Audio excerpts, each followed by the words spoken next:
பெட்டி கடைகளில் மிட்டாய் போல கஞ்சா என்ற அன்னை செய்தி வெளியாகியிருக்கிறது. தமிழக பெட்டி கடைகளில் மிட்டாய் கிடைப்பது போல கஞ்சா கிடைப்பதாக இபிஎஸ் குற்றச்சாட்டை முன்வைத்திருக்கிறார். அது குறித்தான அன்னை செய்தியை பார்த்துக் கொண்டிருக்கிறோம். தமிழக பெட்டி கடைகளில் மிட்டாய் கிடைப்பது போல கஞ்சா கிடைப்பதாக இபிஎஸ் குற்றச்சாட்டை முன்வைத்திருக்கிறார். போதைப் பொருள் விற்பனையை தடுக்க தமிழக அரசு தவறிவிட்டதாகவும் அவர் குற்றச்சாட்டை முன்வைத்திருக்கக்கூடிய அன்னை செய்திகளை பார்த்துக் கொண்டிருக்கிறோம். பெட்டி கடைகளில் மிட்டாய் போல கஞ்சா என்ற அன்னை செய்தி வெளியாகியிருக்கிறது. போதைப் பொருள் விற்பனையை முதலமைச்சர் மு க ஸ்டாலின் தடுக்க தவறிவிட்டார் என இபிஎஸ் குற்றச்சாட்டை முன்வைத்திருக்கிறார். தமிழக பெட்டி கடைகளில் மிட்டாய் கிடைப்பது போல கஞ்சா கிடைப்பதாக இபிஎஸ் தெரிவித்திருக்கிறார். போதைப் பொருள் விற்பனையை தடுக்க தமிழக அரசு தவறிவிட்டதாக அவர் தெரிவித்திருக்கக்கூடிய அன்னை செய்தியை பார்த்துக் கொண்டிருக்கிறோம்.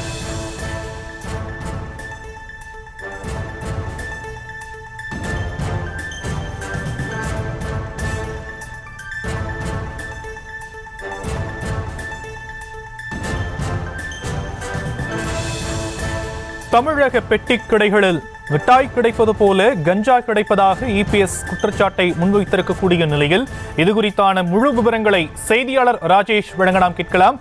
ராஜேஷ், அவருடைய அறிக்கையில மேலும் என்னென்ன விஷயங்கள்லாம் குறிப்பிடப்பட்டிருக்கு? வணக்கம். எதிர்க்கட்சி தலைவர் எடப்பாடி பழனிசாமி அறிக்கை ஒன்றை கொடுத்திருக்கிறார். அதில் போதைப் பொருள் விற்பனையை தடுக்க தவறிய திமுக அரசுக்கு கடும் கண்டனம் என குறிப்பிட்டிருக்கிறார். சென்னை நங்கநல்லூர் அரசு மேல்நிலைப் பள்ளியில் ஒரு மாணவனின் நடவடிக்கைகளில் சந்தேகமடைந்த ஆசிரியர் அம்மாணவனது புத்தக பையை சோதனையிட்ட போது அப்பையில் கஞ்சா பொட்டலங்கள் இருப்பதை கண்டறிந்து காவல்துறைக்கு புகார் செய்ததாகவும், மாணவன் அந்த கஞ்சா பொட்டலங்களை மக்கள் நடமாட்டம் அதிகமுள்ள பழவந்தாங்கல் ரயில் நிலையத்தில் வாங்கியதாகவும் இன்றைய நாளிதழ்களில் வந்த செய்திகள் கடும் அதிர்ச்சியை ஏற்படுத்தியிருப்பதாக எதிர்க்கட்சி தலைவர் எடப்பாடி பழனிசாமி குறிப்பிட்டிருக்கிறார். தமிழகம் போதைப் பொருள் கேந்திரமாக மாறி வருவதையும், குறிப்பாக பள்ளி கல்லூரி மற்றும் பொதுமக்கள் நடமாட்டம் அதிகம் இருக்கக்கூடிய பகுதிகளில் பெட்டி கடைகளில் மிட்டாய் விற்பது போல சர்வ சுதந்திரமாக போதைப் பொருட்கள் விற்பனை நடைபெற்று வருவதை பத்திரிகை மற்றும் ஊடகங்களில் வந்த செய்திகள் சுட்டிக்காட்டி பலமுறை சட்டமன்றத்திலும் பேட்டிகள் வாயிலாகவும் தான் வலியுறுத்தியிருப்பதாக எதிர்க்கட்சி தலைவர் எடப்பாடி பழனிசாமி குறிப்பிட்டிருக்கிறார்.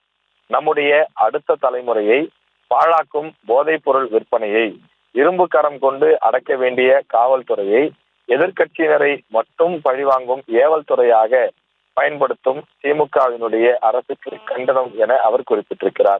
எதிர்கால இளம் சந்ததியினரை போதைப் பொருள் புழக்கத்திலிருந்து காப்பாற்ற வளமான தமிழகத்தை உறுதிப்படுத்த இனியாவது போதைப் பொருள் நடமாட்டத்தை முழுமையாக தடுக்க வேண்டும் என தமிழக முதலமைச்சரை வலியுறுத்தி கேட்டுக்கொள்வதாக எதிர்க்கட்சி தலைவர் எடப்பாடி பழனிசாமி குறிப்பிட்டுள்ளார்.